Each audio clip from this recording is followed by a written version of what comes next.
Friday, June 26, 2020, 6:40 a.m. Rain had just begun to fall as armed officers took position outside a row of quiet terraced houses in Greater Manchester. For months, detectives had followed the movement of millions in drugs and dozens of firearms through the hands of men who believed their network was invisible. But that morning, the illusion was about to break.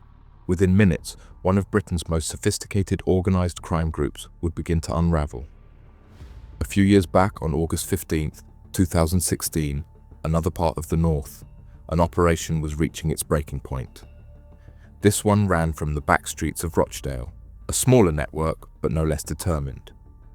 Here, a family home doubled as a drug warehouse, hiding cocaine and heroin worth millions. Two separate worlds, but both convinced they couldn't be touched. This is the story of their downfall, and how two investigations exposed the hidden networks feeding Britain's drug and firearms trade. Welcome to UK Crime Documentaries. Let's get straight into the case.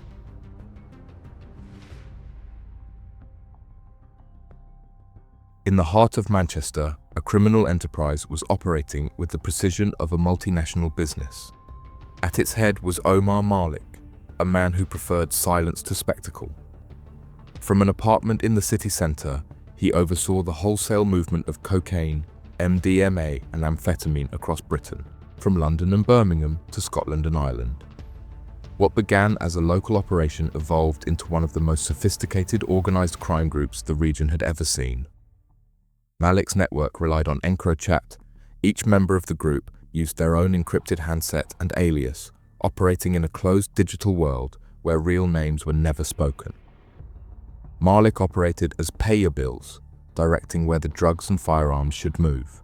Adrian Gonzalez, under the handle Terry Fing Tibbs, managed the stash house at Ancoats Marina, a luxury development on Manchester's canals that hid its darker purpose.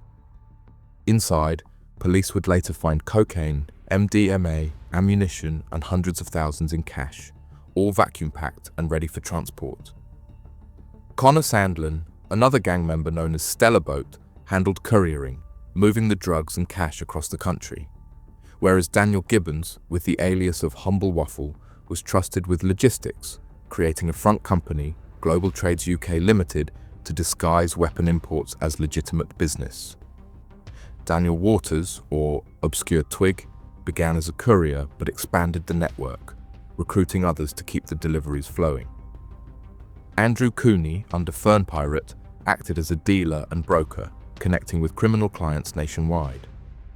Sean Hogan, with Dull Hyena handle, was both buyer and distributor, handling cocaine and purchasing weapons from within the group. Together, they built a structure that mirrored corporate hierarchy, with Malik as the director, Gonzalez as operations manager, and the others fulfilling defined logistical roles. Their wealth reflected their reach. Porsches lined the driveways, £600,000 in cash was seized in one search, and paperwork linked Cooney to an Italian villa. Investigators would later uncover evidence that the group had acquired lethal military-grade firearms that we will talk about in a few minutes. In short, it was a network running quietly beneath Britain's streets, until one encrypted message gave detectives their way in.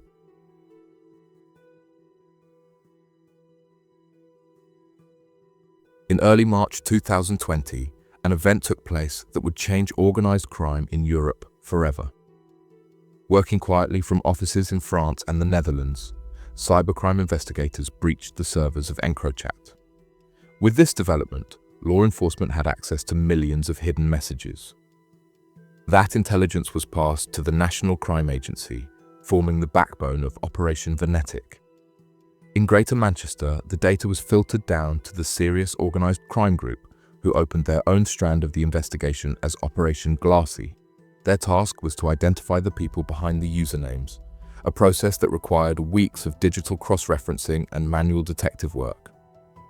Each alias was painstakingly linked to a real person, through location data, photographs, financial records, and phone cell analysis. The tone inside the messages was routine, almost casual. Guns, ammunition, and cocaine were treated like stock on an order sheet. Conversations ran day and night, and the language they used revealed a criminal system operating with chilling efficiency. One message read as 10 ready there with 300 sweets. The 10 referred to firearms, usually Scorpion submachine guns, and sweets meant bullets. Another exchange captured the mindset behind the trade, which wrote, "As we go to war, at least we got heat." To the men involved, these weren't coded threats. They were business terms. The prices were set like wholesale rates. Scorpion machine pistols sold between £9,000 and £15,000, while Grand Power handguns fetched between £5,000 and £8,500. One message exchange also hinted at wider connections, discussions about shipments moving up north and weapons destined for lads in Ireland. Others referenced wars in Scotland, later linked to violent disputes involving rival organised crime groups in Glasgow and Belfast. Detective Inspector Danny Young, one of the firearms experts reviewing the data, later described it plainly as "This was the highest level of firearm trafficking I've ever seen." With all this initial and vital information, police started their surveillance, which, between May and June 2020, confirmed what the digital messages had already suggested. The group was operating on an industrial scale, trafficking drugs and firearms across the country. Apart from firearms, in one discovery, detectives found a digital ledger showing 739 kilos of cocaine supplied between January and May 2020, valued at £25 million wholesale approximately, or roughly £70 million on the street. Investigators revealed at least 52 Scorpion submachine guns and 49 Grand Power pistols, military-grade weapons sold to other gangs. The GMP worked hand in hand with the NCA's Firearms Threat Center and the Crown Prosecution Service's Complex Casework Unit. Together, they mapped the movements of each suspect, where they met, who they called, and how the drugs and weapons were passed along the chain. By early June, the picture was complete. The digital trail matched the physical evidence. Cash movements, vehicles, stash houses, and courier runs all aligned perfectly with the encrypted messages. At this point, detectives knew they were ready to strike. The encrypted empire that once felt untouchable was already beginning to fracture.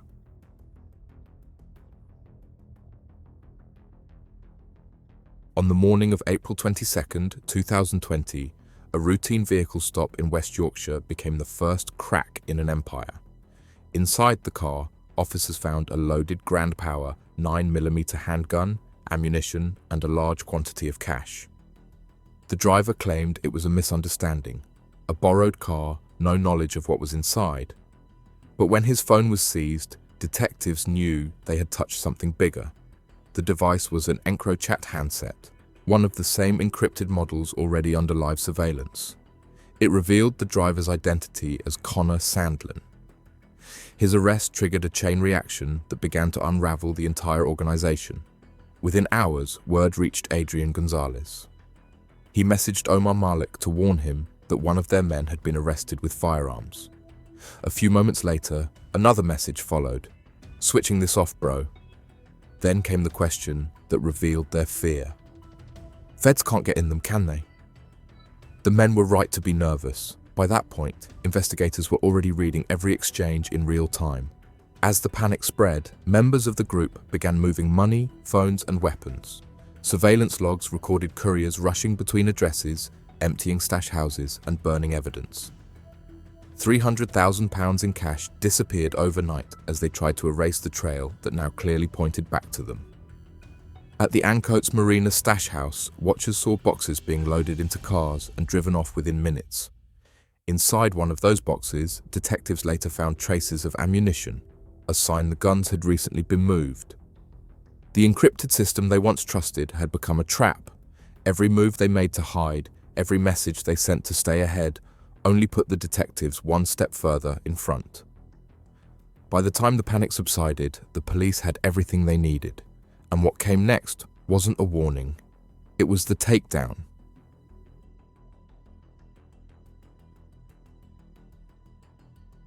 In the early hours of June 14th, teams moved in across Greater Manchester in one of the largest coordinated takedowns the force had ever conducted. At St Mary's Parsonage, in the city centre, officers entered a luxury apartment linked to Omar Malik. Inside, they found him calm but resigned, his EncroChat handset tucked beneath a sofa cushion. Nearby lay £15,000 in cash and a collection of gold jewellery. The man once thought untouchable was now under arrest. A day later, on June 15th, tactical units hit addresses in Reddish. Daniel Gibbons and Daniel Waters were intercepted carrying large holdalls as they attempted to leave a flat. Inside, officers discovered 2 Scorpion submachine guns, 2 handguns, and 1,098 rounds of live ammunition.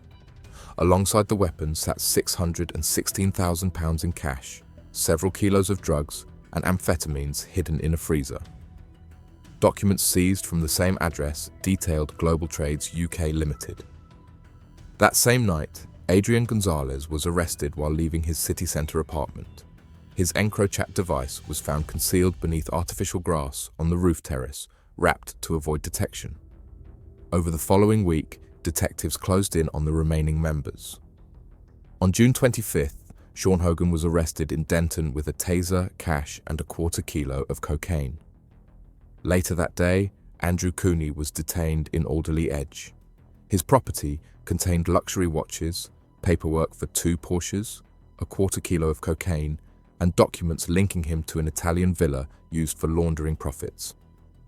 Each arrest confirmed what the digital trail had already shown. The empire that had taken years to build had fallen in a matter of days, but the courtroom would reveal just how deep its influence had run.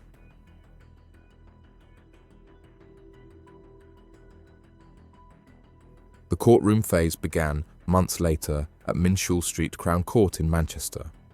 It lasted 6 weeks, a detailed examination of all the evidence that we have already covered. The prosecution, led by John Elvidge KC and Neil Fryman, described the organisation as a well-run company, one that had turned the sale of drugs and firearms into a full-scale business model. Only one defendant took the stand. Andrew Cooney insisted that an unknown passenger must have been using his car and his phone. The jury dismissed the claim without hesitation. The mountain of evidence, digital, financial, and physical, left no space for doubt. Judge Bernadette Baxter described their messages as chilling in their normality, adding that the group had operated as colleagues in a business, not criminals in a conspiracy. Outside court, senior officers from the National Crime Agency and Greater Manchester Police called it a once-in-a-career operation. When the verdicts were read, the hierarchy of the operation became clear. Omar Malik, the ringleader, received a sentence of 38 years. Connor Sandlan was jailed for 30 years and 5 months, while Daniel Gibbons received 28 years. Daniel Waters was sentenced to 26 years and 5 months, and Andrew Cooney was given 27 years. Sean Hogan was sentenced to 24 years, and Adrian Gonzalez received 25 years. In total, the network faced almost 199 years in prison, one of the longest combined sentences delivered under Operation Venetic. The men who thought their encrypted world made them invisible were finally unmasked. Before Manchester's empire ever began to fall, another network, quieter but just as profitable, was already thriving further north.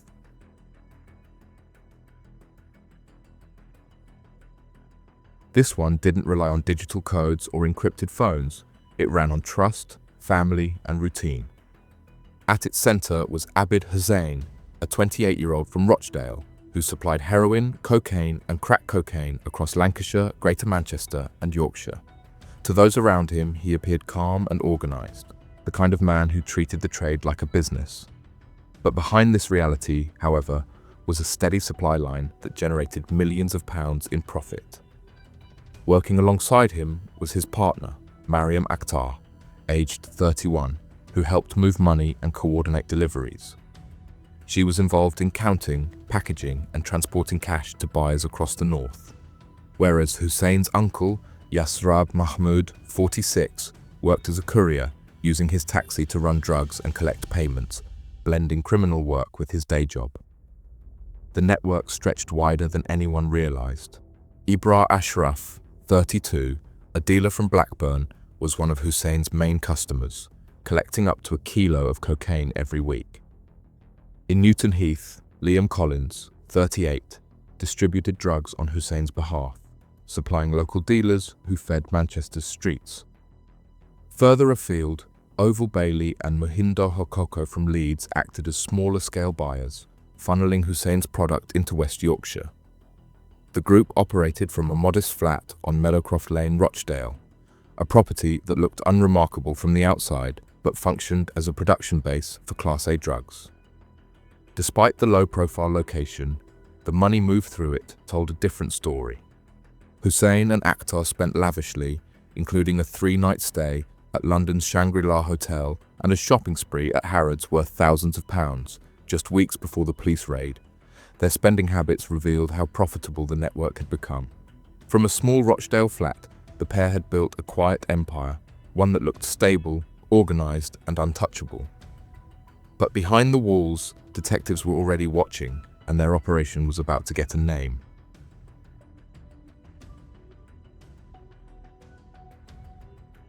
By May 2016, detectives in Lancashire Constabulary's Serious Crime Unit had begun to notice a pattern. A steady flow of cocaine was moving through East Lancashire, consistent quantities, collected and paid for with the same precision every week. The activity centered around Ibra Ashraf. To understand the scale of what they were seeing, officers launched Operation Kellington, an investigation designed to trace the supply line from the street level back to its source. Early intelligence pointed to Ashraf's weekly collection of 1 kilogram of cocaine, often delivered in person and always paid for in cash. As the surveillance expanded, phone analysis revealed a link between Ashraf and a number registered in Rochdale. The line belonged to Abid Hussein. From that moment, Hussein became the focal point of the operation.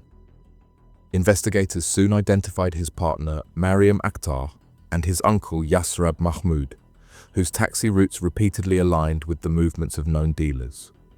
For weeks, plainclothes teams monitored Mahmoud's journeys between Rochdale, Blackburn, and Newton Heath, watching him deliver bags to addresses that were later confirmed as drop-off points. What began as local surveillance quickly grew into a cross-border operation, coordinated with Greater Manchester Police. Together, the forces mapped a clear picture of the network's structure and reach. The flow of cash and drugs moved predictably between the same towns, showing that this was not opportunistic dealing. It was a full-scale supply route. Financial checks added another layer to the case. Despite their modest base in Rochdale, Hussein and Akhtar's spending, as we covered earlier, far exceeded their reported income. By mid-August, detectives had what they needed: the contacts, the vehicles, the routes, and the money trail. The courier chain was fully mapped. All that remained was to move in.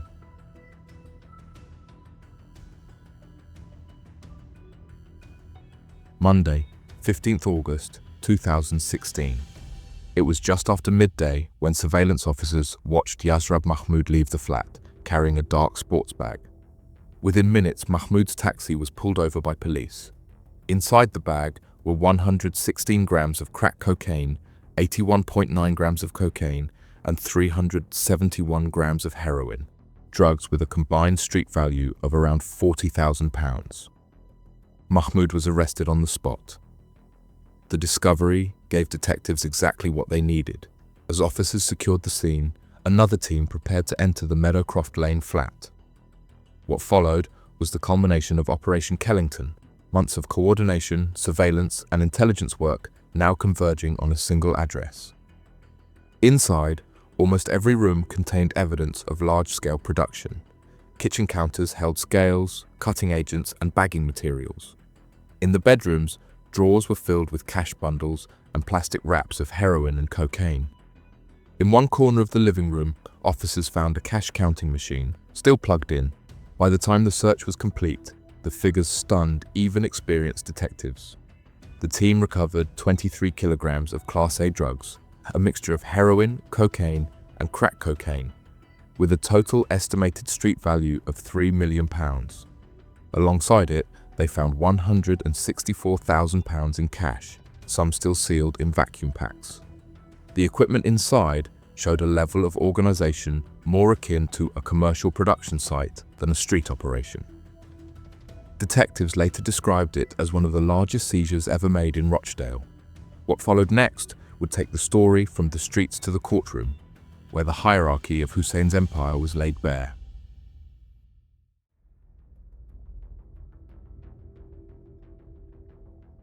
The hearings took place at Preston Crown Court in August 2017, just a year after detectives raided the flat on Meadowcroft Lane.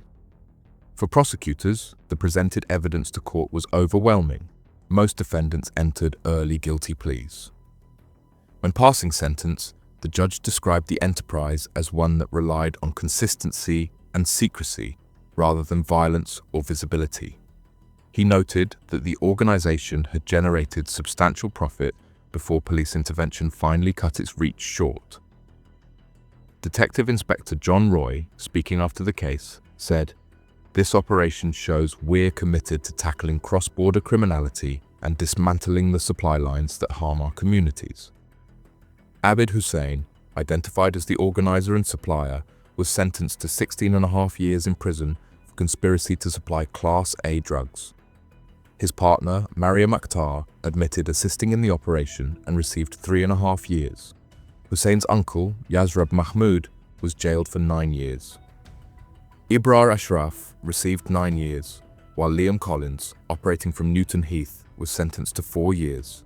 Further down the chain, Oval Bailey and Muhindo Hokoko both were given 6-month suspended sentences and ordered to complete 80 hours of unpaid work. In total, the defendants received more than 40 years of imprisonment. What do you think about the cases and the sentences? Let us know your thoughts in the comments below. We'd love to hear your take. And if you found this breakdown informative, make sure to like the video, subscribe to the channel, and turn on notifications so you don't miss the next episode of UK Crime Documentaries.